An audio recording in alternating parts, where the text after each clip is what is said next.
DGISPR lieutenant general Ahmad شریف کی جانب سے پریس کانفرنس کی جا رہی تھی۔ DGISPR نے کہا کہ پاک فوج کے خلاف منظم پروپیگنڈے میں اضافہ ہوا ہے، ضروری ہے کہ ان معاملات پر بات کی جائے۔ اس سال دہشت گردوں سہولت کاروں کے خلاف 22,409 چھوٹے بڑے آپریشن کیے گئے۔ آپریشن کے دوران 31 ہائی ویلیو ٹارگٹ ہلاک ہوئے۔ رواں سال 137 آفیسرز اور جوانوں نے جامع شہادت نوش کیا ہے۔ اپڈیٹ آپ تک پہنچا رہے ہیں پریس کانفرنس کے بارے میں۔ ڈیجیٹل دہشت گرد جھوٹ اور فیک نیوز کے ذریعے اپنی سوچ مسلط کرتا ہے۔ ڈیجیٹل دہشت گرد کا کبھی کبھار پتہ بھی نہیں چلتا کہ کون ہے، کہاں بیٹھا ہے۔ ترجمان پاک فوج کی جانب سے یہ کہا گیا۔ DGISPR نے کہا کہ خارجی اور ڈیجیٹل دہشت گرد دونوں کا ٹارگٹ فوج ہے۔ فزیکل دہشت گرد کو تو آپریشن کر کے ختم کیا جا سکتا ہے، ڈیجیٹل دہشت گرد کو قانون نے روکنا ہے، مانیٹرنگ نے روکنا ہے۔ آزادی رائے کے نام پر ڈیجیٹل دہشت گردوں کو ہیرو بنایا جاتا ہے۔ ڈیجیٹل دہشت گردی روکیں گے نہیں تو یہ مزید بڑھے گی۔ بتایا جائے فیک نیوز پھیلانے والے کتنے لوگوں کے خلاف کارروائی ہوئی۔ ایک طرف خارجی ٹولہ افغانستان میں بیٹھا ہے، دوسری طرف بھارت ہے۔ وقت آ گیا ہے جہاں پوری قوم کو متحد ہونا ہوگا۔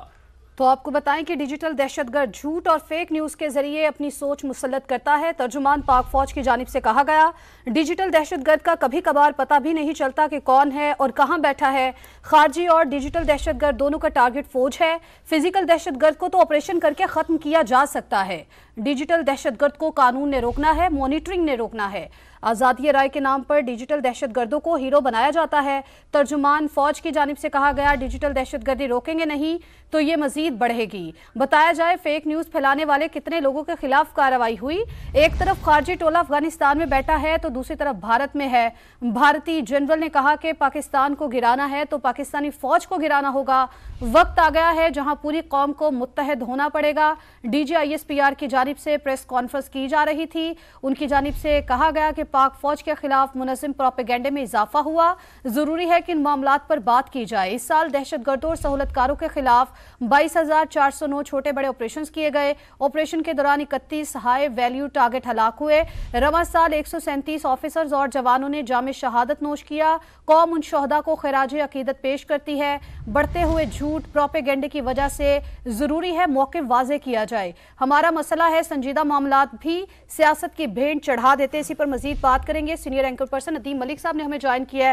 ندیم ملک صاحب، بڑی اہم پریس کانفرنس کی گئی ہے DGISPR کی جانب سے، کیا کمنٹ کریں گے؟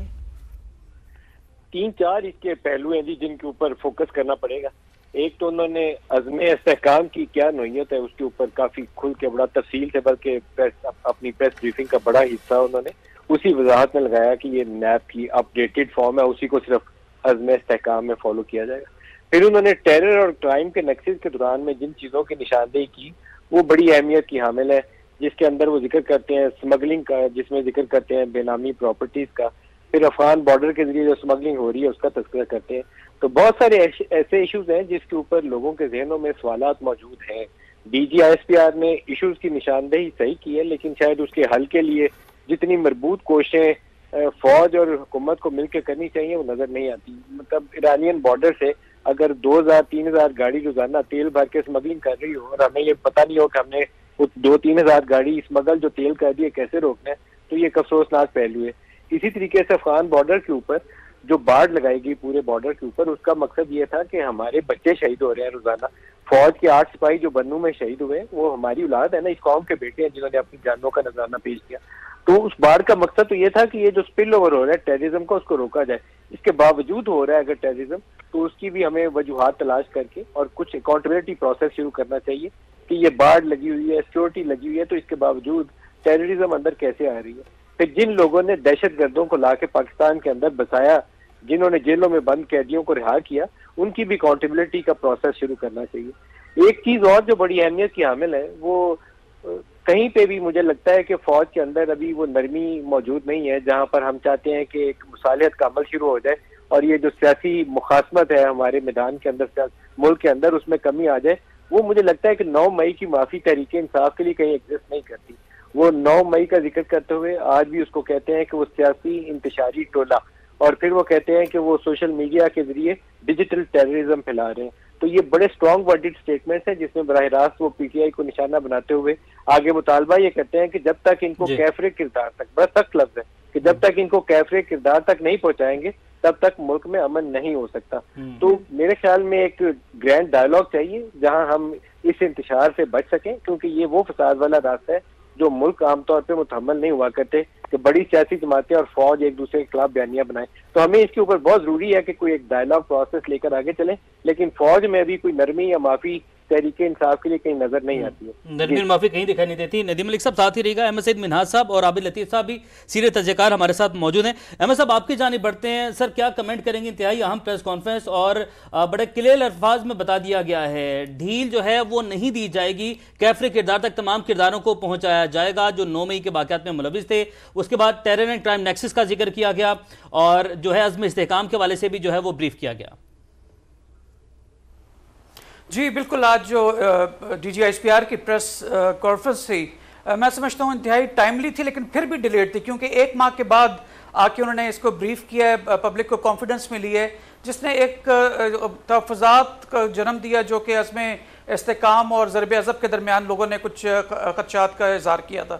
لیکن میں سمجھتا ہوں اب یہ ریگولر بیسس پہ ہوگا تو اس طرح کی چیزیں مستقبل میں نہیں ہوں گی اور پروپیگنڈا اور ڈیجیٹل ٹیررزم والوں کو اس کے اندر پناہ نہیں ملے گی. لیکن آج کی جو پریس کانفرنس تھی جیسے ندیم ملک صاحب نے کہا کہ بڑی جامع طریقے سے انہوں نے جو آپ کا نیشنل ایکشن پلان تھا اور جو آپ کے ایپکس کمیٹی کا جو بیانی جو اعلامیہ آیا تھا اب سے 1 ماہ پہلے، اس کے پوائنٹ بائی پوائنٹ اس کا جو ہے وہ اس کا انالیسس کیا گیا اور دنیا کو اور خاص کر کے پبلک کو بتایا گیا کہ ایسی کوئی بات نہیں ہے. آپ ڈیجیٹل ٹیررزم کا حصہ نہ بنے اور لوگوں کا جو اصل حقیقت ہے وہ سامنے انہوں نے دنیا کے رکھی ہے. اگر آپ اوورال اس کو دیکھیں تو کسی بھی ملک کی جو سینٹر آف گریویٹی ہے اسپیشلی جو ہمارے ایسٹرن ساؤتھ ایشیا کے اندر وہ اس کی آرمڈ فورسز ہوتی ہیں.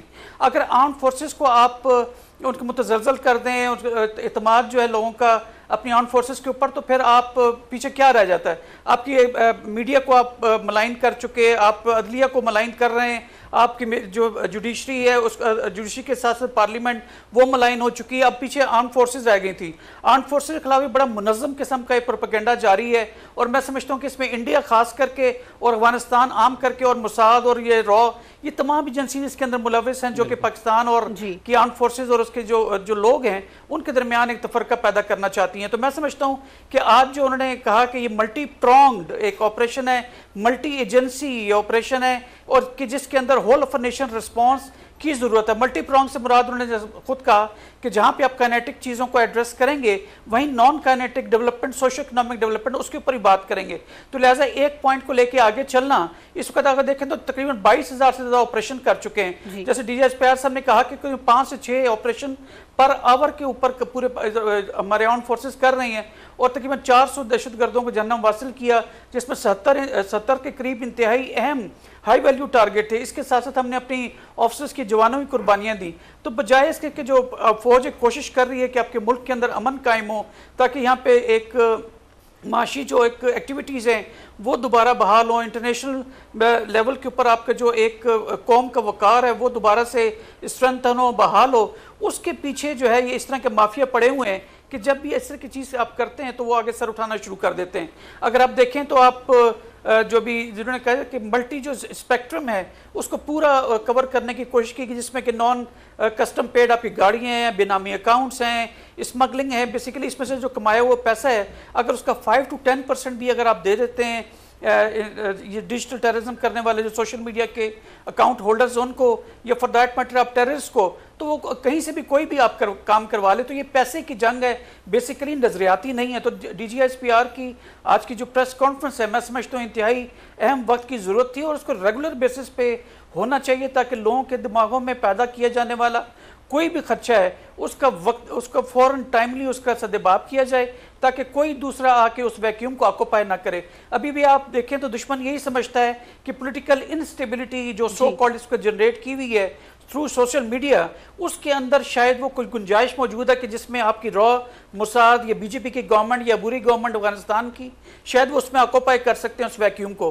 لیکن جیسے میں 12 دفعہ پہلے بھی کہہ چکا ہوں کہ انشاءاللہ تعالیٰ جب تک پاکستان آرمڈ فورسز کا کہ جس کی ذمہ داری میں آپ کے جو جغرافیکل بارڈرز ہیں، نظریاتی بارڈرز ہیں، اس کا تحفظ کرنے کے لیے ایک سنگل سپاہی بھی اگر زندہ ہے تو انشاءاللہ تعالیٰ ہم دشمن کو اس کی کوششوں میں کامیاب نہیں ہونے دیں گے.